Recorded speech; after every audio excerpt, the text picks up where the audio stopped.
Class এইটের ইতিহাস chapter 3। তোমরা সবাই মন দিয়ে শোনো আর লেখো, আর সবাই লাইক অ্যান্ড সাবস্ক্রাইবটা দিয়ে দাও।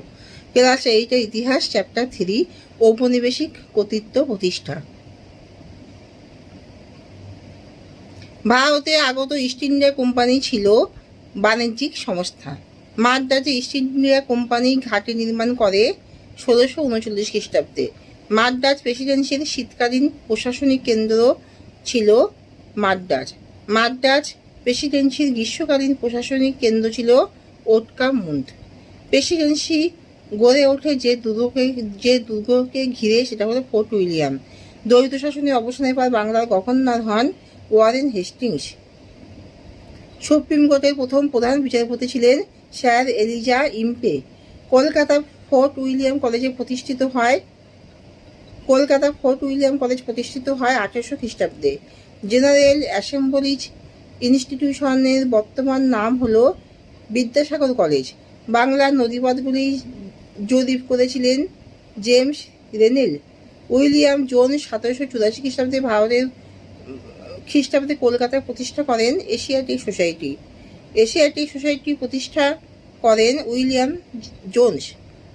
1812 খ্রিস্টাব্দে পাকাপাকিভাবে বিলুপ্ত হয় দারোগা ব্যবস্থা। চিরস্থায়ী বন্দোবস্ত চালু হয়েছিল 1793 খ্রিস্টাব্দে।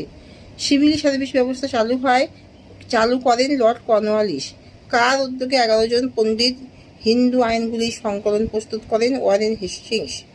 10 সালা বন্দোবস্ত চালু করেন লর্ড কর্নওয়ালিস। ইজারাদারি ব্যবস্থা চালু করেন রবার্ট ক্লাইভ।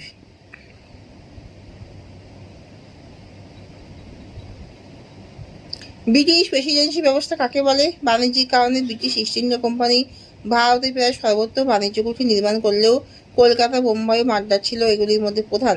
কলকাতা, বোম্বাই ও মাদ্রাজের নিয়ন্ত্রণে আনা হয় আঞ্চলিক বাণিজ্য কেন্দ্রগুলিকে। এই তিনটিকে প্রেসিডেন্সি বলা হতো।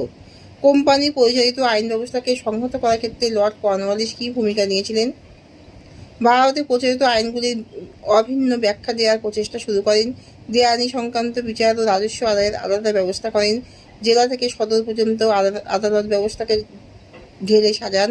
নিম্ন আদালতের রায়ের বিরুদ্ধে উচ্চ আদালতে আবেদন করার অধিকার দেন। সব আদালতের প্রধান বিচারপতি হতেন ইউরোপীয়। কোম্পানির সিপাহী বাহিনী বলতে কি বোঝো?